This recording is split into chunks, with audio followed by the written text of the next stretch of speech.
Hello tacticians, it's Nox here, and we're going to go over a couple of things today. The first will be the explainer that they put out on Friday, and then I'm going to look at Snotflogga, as I think he may have a role in the tournament arena.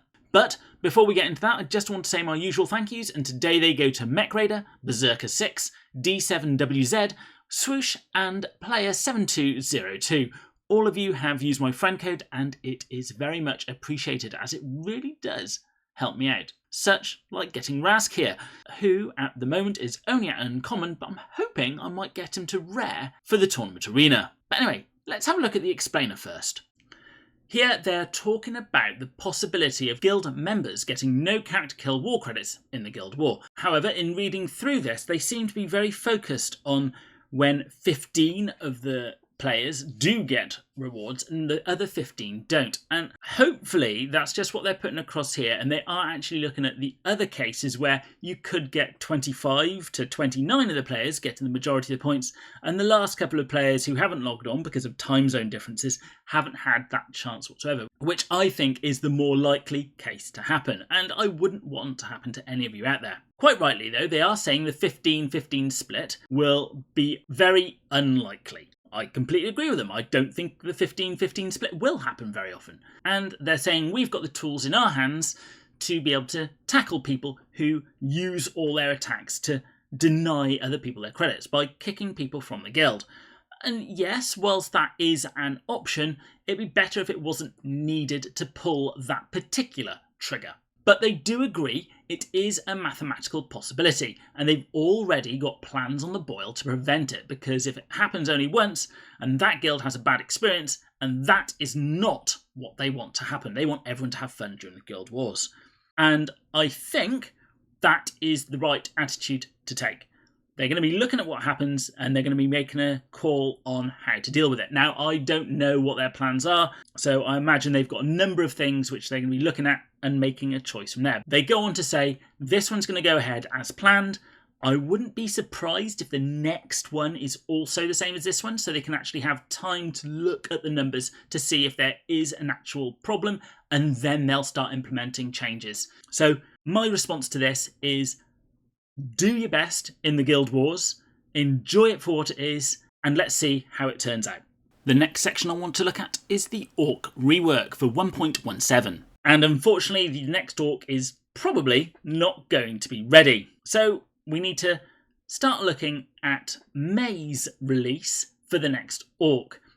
They're not going to let us know who it is now, but they will let us know as soon as it enters testing. So for the month of April, we're not going to get another Orc, but hopefully, as I said, the month after we will. And if we don't, well, just make sure that if you're not happy about this, let them know in the Discord. And probably the most exciting part they saved for last, so I encourage you to click on the explainer, scroll to the bottom and click on this link, because they've got another survey to see which faction is wanted next, and they've got all the expected factions in there. So vote for your favourite, and I'm guessing whoever's voted most popular is going to be the one that's going to be next. Now, I know I'm going to be in the minority, but I voted for the Drukhari and the Votan. But then again, I'm a bit of a Xenos lover, so I'm not going to ask you to do the same. I want you to vote for who you want. But if you really do want to help me out, then by all means choose one of those two. So we've had a quick look at the explainer, and I wanted to have another look at Snotflogga after his rework. Now, the most obvious place for him to be used outside of the campaign for Snotflogga is actually in a tournament arena team with Ragnar, as he ticks all the boxes that Ragnar requires. But is Snotflogga now any good in the tournament arena? So we'll do our usual test, is can he survive a shot from Calendis? And yes, he can. As soon as you get a height advantage, he still managed to survive, but not looking as healthy, and certainly not healthy enough to attack Calendis. What about attack? Now, Snotflogga has only got physical damage, but if we were to look at Marnius Calgar, he's only got 241 armour, which admittedly you have to go through twice because of the Mark 10 Gravis armour. So let's see how much damage he can actually do. Now, if he doesn't crit, there's not going to be much done. However, if you use Ragnar and you get a crit, There goes one of the toughest characters in the game. But this is mainly because of the fact that Gravis armor is ignored on crits. So what about someone a bit tougher? So first up we'll have Malladus, who at Silver 1 has a whopping 328 armour. And when you look at Snotflogga's attack, he will be getting some through, but not the full amount. So let's see how much this can actually damage Malladus. Without the crits, not much at all. As soon as you give him that extra crit chance from Ragnar, even Malladus isn't stopping those attacks. So what about Aleph Null? Now Aleph Null has 344 armour, and that's reaching how much Snotflogga can actually cater for without needing to rely upon the piercing.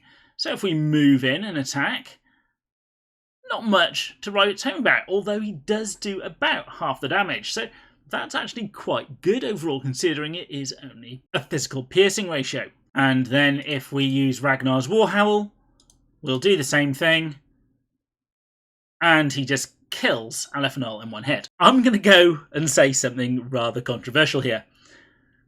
I actually think Snotflogga is going to be good for the Tournament Arena, as there's one extra trick he has up his sleeve. If you are using Ragnar and you are up against another Ragnar team, you have got the chance to use his Get Them Runts ability. Now, here we can see that nearly kills Calendis, but it's taunted him as well, so Calendis is not going anywhere. Now, let's imagine a world where this one taunted Calendis and this one taunted Malladus. All of a sudden, they can only attack the ones that taunted them, unless, of course, someone else kills them first, and then they're free to move. So it really locks down the enemy characters. And I think with his damage output and the ability to put all these taunting grots on the table, he's actually going to be a very good addition. I am certainly going to be using him in this week's Tournament Arena to see how well he can do. If you like these videos, then it would be much appreciated if you at least think about using my friend code, as it really does help me out. Or if you or your guilds are looking for a new home, please reach out to any of the guilds shown, as we'll always welcome new people into our midst. As always, don't forget to like, comment and subscribe, and I'll be seeing you on the battlefield.